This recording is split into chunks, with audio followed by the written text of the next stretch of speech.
Okay, hello, welcome back to another video. Today it is a special game. I'm playing e4 against someone rated 2346.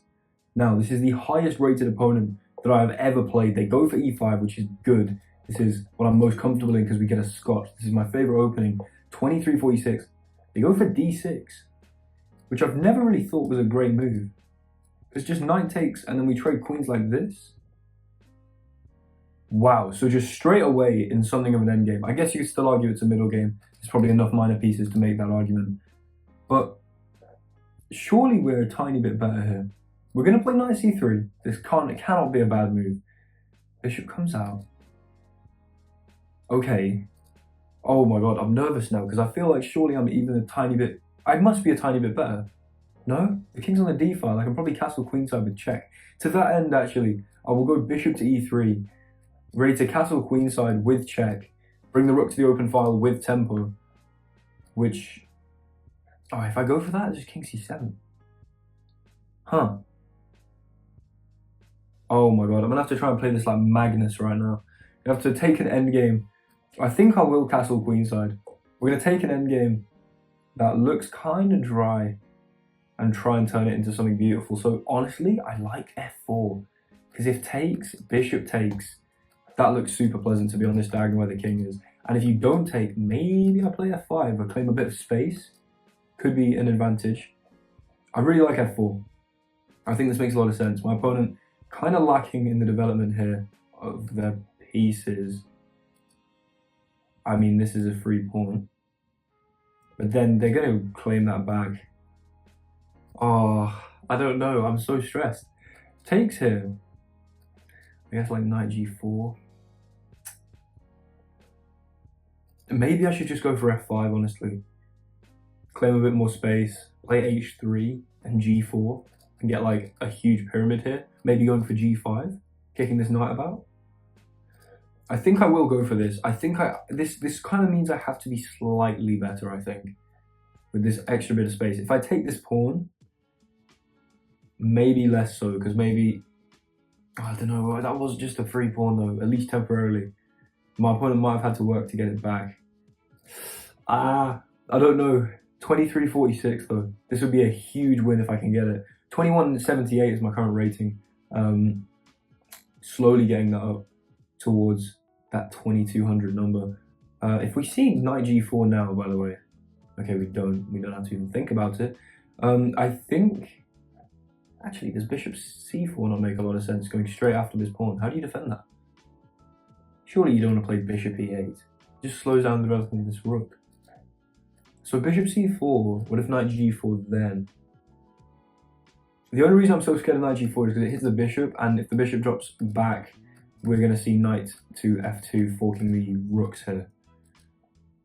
So bishop c4 does make a lot of sense, and it could make sense to do that before my opponent gets to play a move like b5.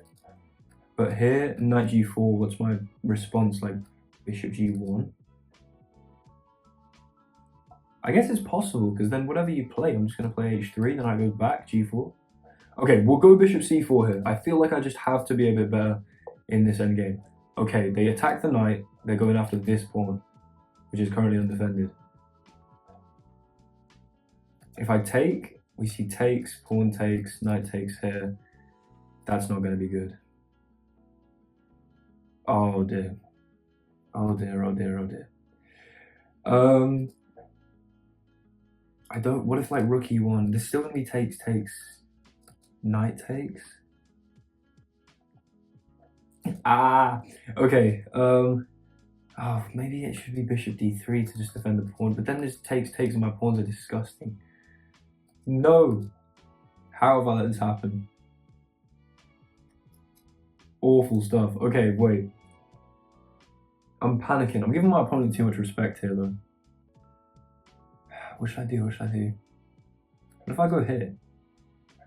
You take this, I take this. Ooh! I like this. Bishop g5. Okay, you take my knight, I'll take your knight. You take my pawn, king takes, you take this, and it seems you're a pawn up temporarily, but then I can grab this one. And I like my position with my rook on the d file. The open b file probably could be an advantage for me with like a rook b1 and then drop the king back idea and then bring the other rook to d1. Okay, we will now take here. My opponent probably goes for this desperado tactic, which means basically like if they wanted to take my bishop, I could take their bishop. Actually, maybe they go for just takes. Because takes here, and while they do have double pawns, okay, no, they go for the desperado. We'll take the bishop now, and then pick up the pawn here. Now I want to go h3 and g4, I think, to sort of close down this diagonal, but then I need to be worried about h5. We can't see any rook g8 yet. Okay, they attack my bishop. I feel like we just drop all the way back here. I think this makes sense. Kind of keep the king nice and secure, keep everything locked down. This rook is probably the best rook on the board, although my opponent's going straight after my bishop right now. And I would not have anywhere comfortable to put that bishop. Okay. So maybe I play a4, but then that pawn seems like a bit of an isolated, extended weakness. I don't know. And at some point they play c5 and there's just pressure on it. I think, here, what about this? Oh, guys. They're just pushing their pawn majority, which makes a lot of sense.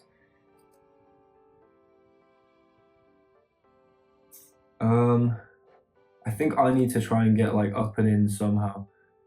I want a rook like here, putting pressure on these weak pawns, but I don't know if I can do that yet. Because like say I go rook d3, you see a4. I just have to move the bishop. And I could go to c4, but then this, and my bishop is not having a good time. Because I go here, we see takes. This pawn's useless. It's going to be lost. So oh damn. I guess I could play c4 as well.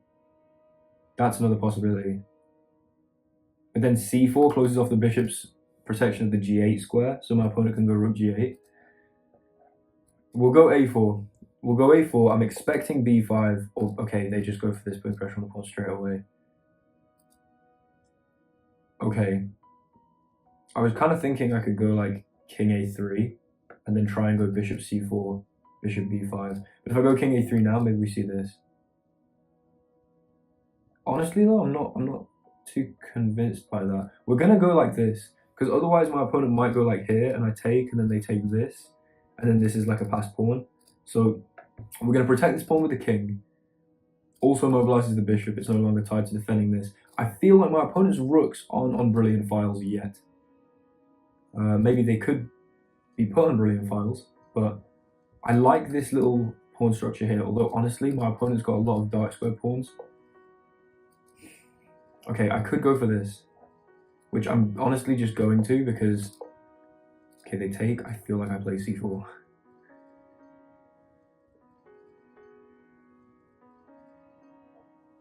c4. Right, we're gonna lock the bishop in here. We're gonna put a plug in the position. Now you cannot go to g8 until you trade this, and if you do trade it, you give me a passed pawn. Now you give yourself a passed pawn as well. Oh, if takes, which pawn do I take with?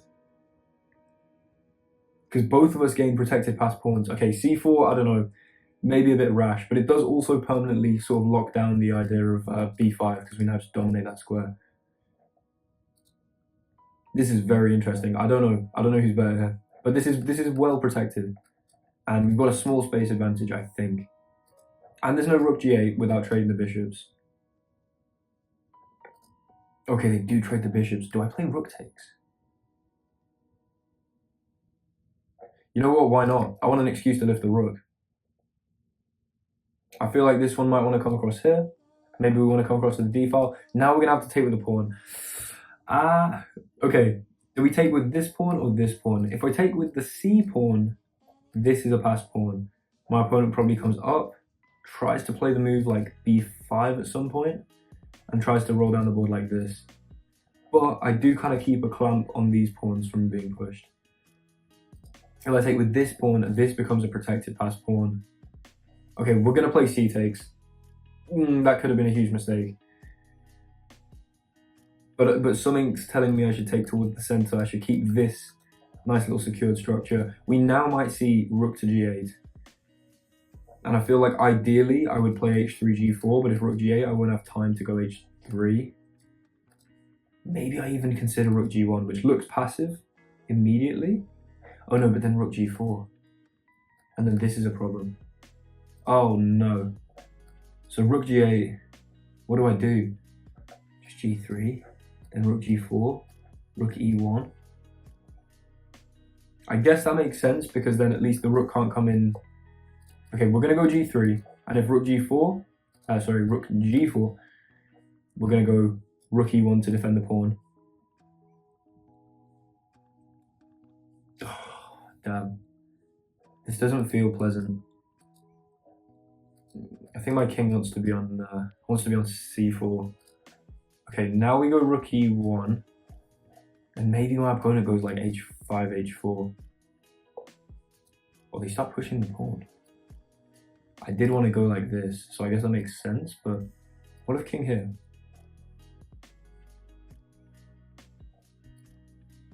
Okay, I'll play king b2, king c3.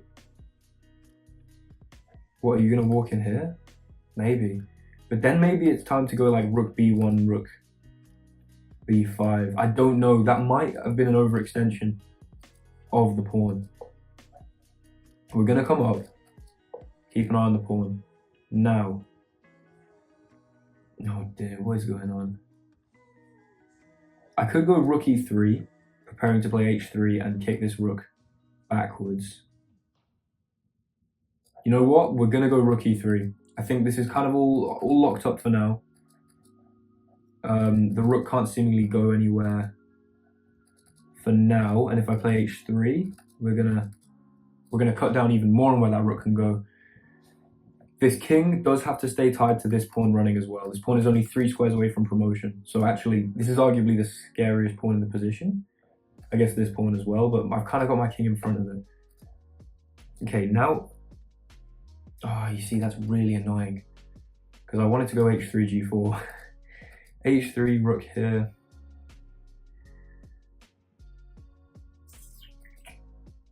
And I just can't protect this, can I? With my king. Honestly, just gonna drop back. And if we see h4, takes. I might have to stop being passive and defending my pawn. Oh, we do see h4. We're gonna have to take here. Now this is like Zwischenzug, right? Because I can't stay here with my rook and protect both pawns.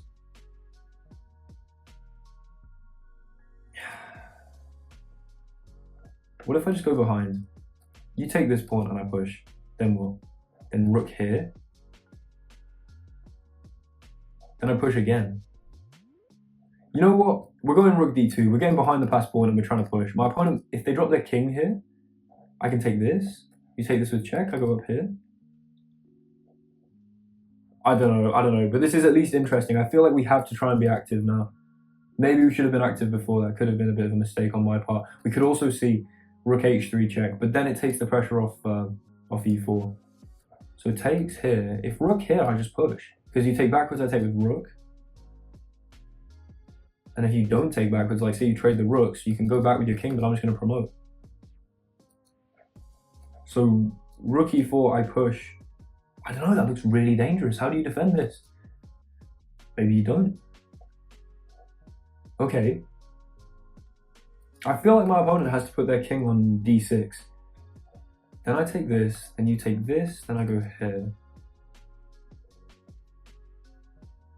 Do I? Oh dear, I don't know. I really don't know. But I think rook d2 was probably the best try. We'll analyze this afterwards.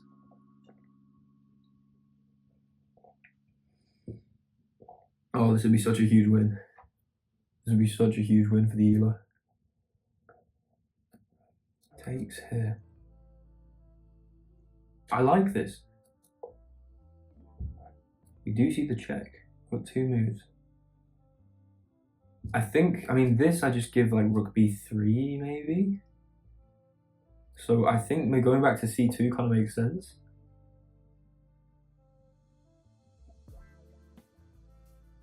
Although maybe they go after this, but then no. My pawn's pushing. I think you got to drop here. And then yes, I don't take this immediately, but you're not taking e4 anymore. Okay.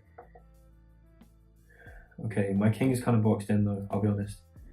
Maybe not pleasant. But now my rook's not tied to this. So can I get away with like rook g2? Okay, I've got no time. We're gonna go rook g2, we're gonna try and go in here, maybe take this, maybe go in here, try and come in behind, maybe go all the way in here, go check, try and push this, I don't know. But the rook needs to be on an open file, I believe. Although my opponent's rook is very well placed. And I can't play rook g3 because this just hangs. But at some point that actually could be worth it. Rook comes in behind the pawn, okay. Maybe I go here. Rook g4. You go check, I go up. If you take this, I take this. I think I prefer the fact that my rook's on g4 now. I think this is a better way to be defending e4. At least. Right, I'm gonna flag my opponent. I've got half the time. We're gonna move quickly. Try and make good decisions. But I do need to move quickly. Where's this rook going now? I think king c2 is a good shout because the rook can't come here or here with check to b3 or d3. Maybe I have h4. What if we see rook h3 again? What do I do? Do I just go back? I might quickly go back just to see where my opponent's head's at in terms of if they're looking to repeat for some kind of draw. They bring the king in, what? h4. How about that? That was a very rash decision, but my rook is holding both the pawns now. This is not good, because my opponent could just go behind the pawn. Oh.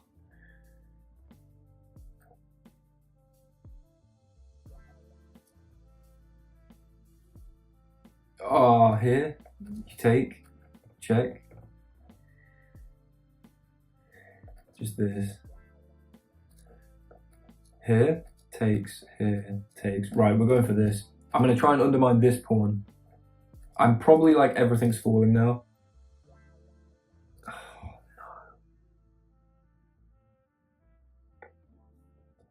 There's like a small chance that I've just thrown away the whole game, which by I mean quite a large chance that I've just thrown away the whole game. Push this, defended. What are you doing? Rook here? Probably. I go rook here. You take it, I go check. You block, takes, king here. I guess that could be a draw in some part of my imagination. I doubt my opponent will trade the rooks. Okay, we are a pawn down. I'm now kind of trying to just draw this. If we go king here, check.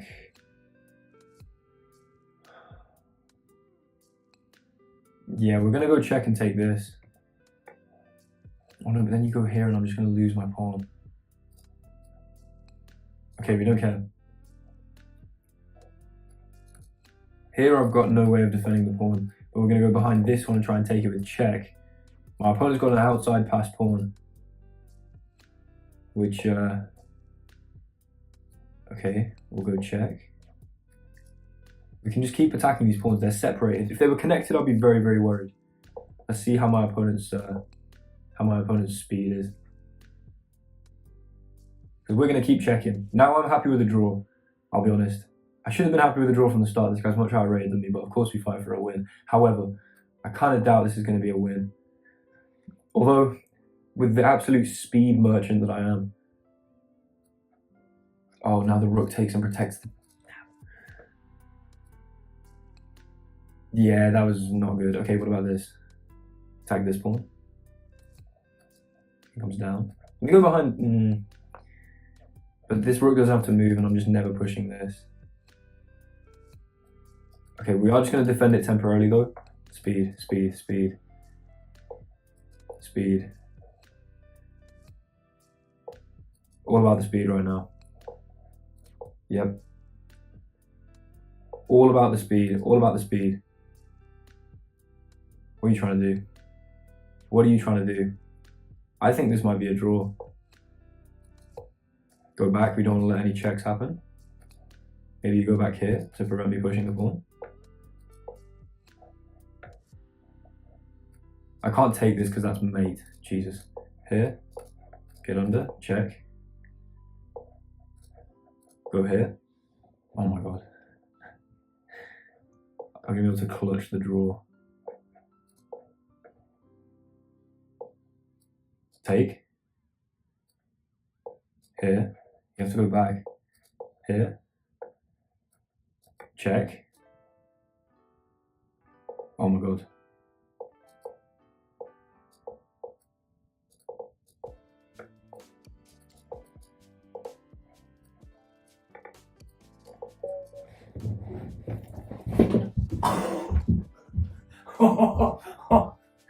Oh my god.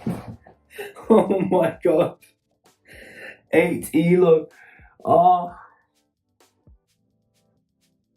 Oh, we take those. We take those. We take those. Okay, so here we are in the analysis. My heart is beating. We played a 90% accuracy, and this graph's very interesting because apparently I had a little bit of an advantage here, which I assume, yeah, when they played d6, let's just go through the game slowly. When they played d6 here, this is a bit inaccurate because after takes, knight takes, pawn takes, I think if we turn on the engine, yeah, taking the queen and then king takes, we're just slightly better because, I mean, black hasn't really achieved a whole lot. They have traded the queens, and so I guess they've sort of dissolved it into an endgame. I assume my opponent saw my rating was like 170-ish points lower, and thought, okay, I'll outplay them in an endgame. Little did they know, I channeled my inner Magnus, which probably mean I didn't. I was definitely losing, but I channeled my inner Hikaru, speed demon there at the end. Oh my days. Anyway, yeah, the story of this game, it sort of seemed very solid up until a certain point. So knight c3, I should have gone for f4 early, but bishop e3 is fine. Queenside castles, king c7. Then it really likes f4, which is good. That's really nice to play that pawn rake. The knight comes here, and it likes taking here. It also likes h3 probably to play, to stop knight g4 and also to play g4. But playing f5, and it's given us zeros, which doesn't mean a drawn game, but it means, you know, there are sort of equal winning chances for both sides. So I guess this is just a drawn-ish, or I guess it's a bit draw-ish because it's similar pawn structure. I sort of haven't really taken this imbalance here, but after the bishop goes back, bishop c4 putting pressure on this pawn, bishop b4 here. I could have gone bishop d2, and if takes. Oh my god, this pawn falls with check. Okay, I didn't even think about that. Instead, we went for bishop g5, again, keeping it at 0. Takes, bishop takes here, king takes, pawn takes, and then we pick up this pawn. Okay, this is all kind of perfect, you know, chess played perfectly as a draw. I'm not claiming to have played this perfectly, however, not too shabby at all. It likes bishop e6. Okay, it prefers bishop b3, but bishop e6 isn't bad. So I guess takes. You have to bring this rook, because if this rook comes here, you can fork. And I guess if you go here, or if you bring it across, I get check. Yeah, okay. I guess that kind of makes sense. I prefer leaving the pawn structure unchanged. We see a5. I went for a4 here. All of this is pretty good, pretty standard.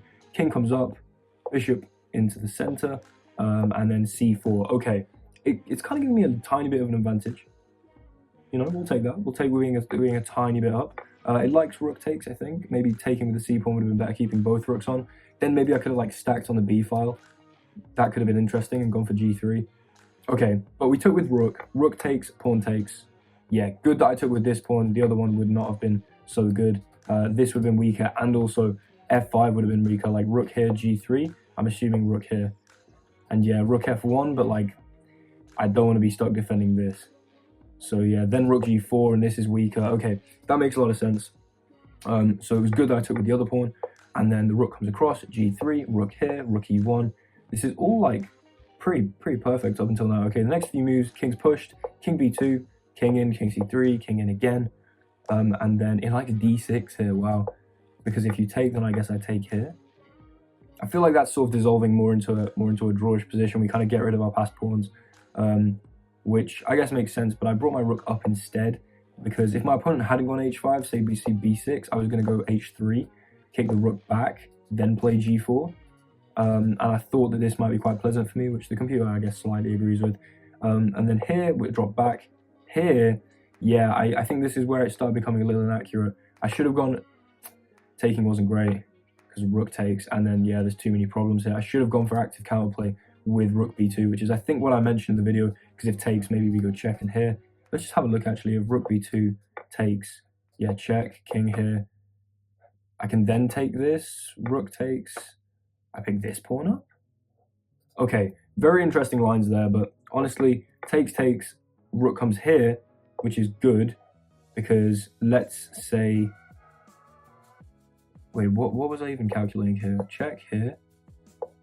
Yeah, and if the king doesn't go back, like, say my opponent takes this, then d6, and I'm just winning. Because rook here, I just push.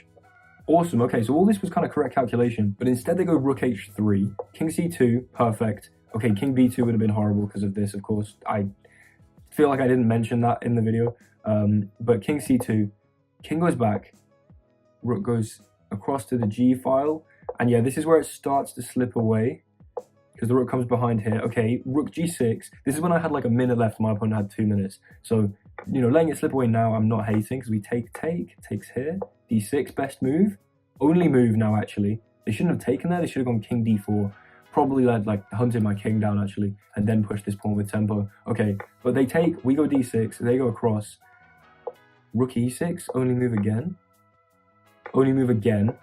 and one sec, if the rook blocks, do I trade? Takes, king here. Yeah, and I think it's a draw, because here I just take, here, and this looks like I'm winning, because I can pick up the pawns, but after king here and I take, we could see king here. Then I guess if I go here, like this, and I can't take this pawn, I have to move off my pawn, it's just going to be a draw. Okay, that makes sense, but instead, we saw the king go down, rook b5 check, take the pawn, and then go after this pawn, give the king a check. At this point, I was just trying to burn my opponent's time. They still had like double the time. Check. Went down and hit this pawn behind our pawn. Oh my god, I cannot believe that could have been a draw so easily. We had 20 seconds here, and then it was just a matter of making quick moves, getting my opponent into time trouble, and then when was their mistake? Okay, so they let me take this pawn, which is kind of fine because it's still a draw, but here, and I needed to play king takes because rook takes and there's king b5, rook back and the king gets over first. That's ridiculous. And if I play king takes, the king's boxed in. Okay, admittedly I had 6.3 seconds. Don't blame me for taking this with check. The king goes down though, which was a mistake, because then I go back, run my king over. Oh my god. Okay, this is saying mistake because I don't really understand why. But then we go here. It's just going to say blunder, but I feel like it's only because it's like a missed win. And then we promote, and wow, flag our opponent with 1 second left. We were winning as well. Beautiful stuff, honestly. What a win against a 23-46. That is my highest rated win. Hopefully you enjoyed that intense bit of adrenaline at the end there, and I will see you in the next video. Make sure you like, comment, subscribe, all of that stuff. And yeah, we're climbing the ELO ladder, getting better at chess, hopefully bringing you guys along with me. See you in the next one. Goodbye.